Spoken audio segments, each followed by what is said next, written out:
The events that happened between the Battle of Endor and the Battle of Starkiller Base are relatively unknown to fans of the Star Wars movies, as they are only described in the novels, video games, and comics.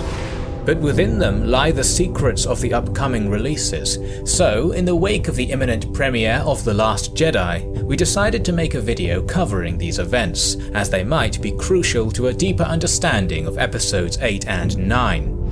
The Battle of Endor concluded with the death of Emperor Palpatine, his enforcer Darth Vader, and the destruction of the second Death Star, along with a big part of the Imperial Navy. The Rebel Alliance was celebrating a victory and transforming into the New Republic. Many planets rebelled against the local Imperial garrisons and joined the new government.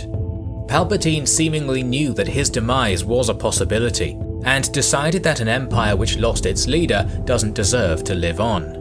That is when the shadowy figure Gallius Rax appears. An orphan from the planet Jakku, he knew of the Emperor's secret plan, aptly called the Contingency. Only Rax was privy to all the details, and as he was a fleet admiral of the Imperial Navy, he was able to order the military to carry it out. The first phase of the plan was called Operation Cinder. Imperial forces were going to place satellites in orbit over a number of planets to change their climates and cause electrical storms.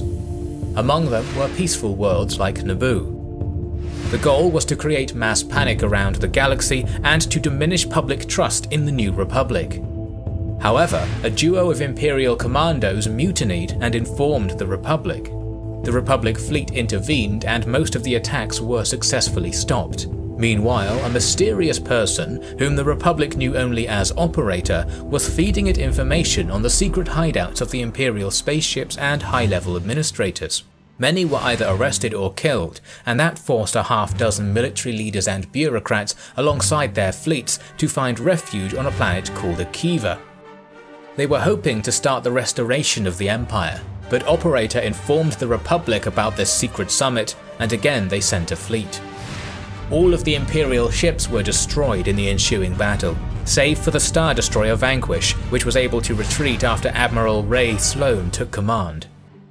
Rax, noting the valor of Sloane, invited her to his hideout in a remote part of the galaxy, and assisted in her promotion to Grand Admiral and overall leader of the Starfleet.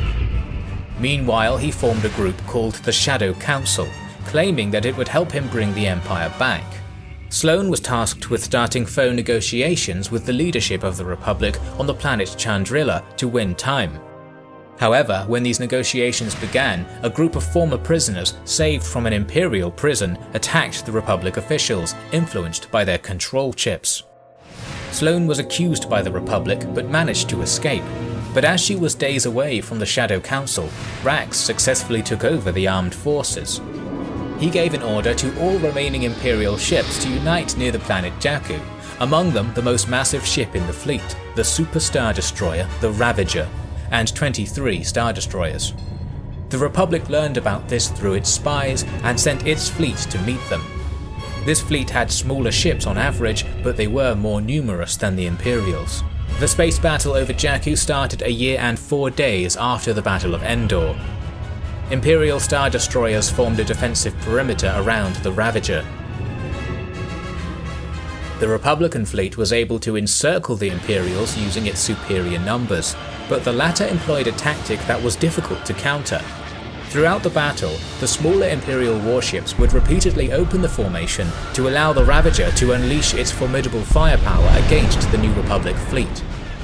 Many Republican ships were destroyed, and the Imperial fleet was able to keep its defensive formation. However, the tide of battle turned when one of the Republican Starhawk-class ships and an Imperial Star Destroyer smashed into each other. That opened a hole, and another Starhawk, Concorde, entered the Imperial formation and used its tractor beam to latch on to the Ravager.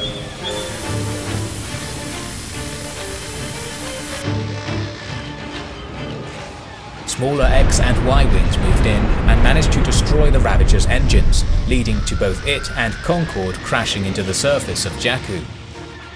Imperial ships continued fighting, but soon many of them were destroyed by the Republic, and the space battle was over. However, the contingency was still on track. The late Emperor's order was to drop Sith artifacts into a borehole on Jakku to start a reaction in the planet core that would destroy both the Imperial and the Republican fleets. Unfortunately for Rax, just when he was executing the order, he was attacked by Sloane and a few Republican spies. Gallius Rax was killed in the ensuing fight, but before his death, he conveyed the last details of the contingency to Sloane. She was to take some Imperial officials and a group of children, who would form the future Stormtroopers, to the unknown regions and reform the Empire there. Although some Imperial officials signed a treaty with the Republic and dissolved the Empire, a significant number of military and civil leaders of the Empire joined Sloane, and eventually formed the First Order. The question remains open on the identity of the supreme leader of the Order, Snoke. Usually we produce historical content, but we are going to incorporate some fictional battles from time to time. If you're on our channel for the first time, check out our animated historical documentaries, which cover the wars and battles of our own past. We promise they are quite good. This is the Kings and Generals channel, and we will catch you on the next one.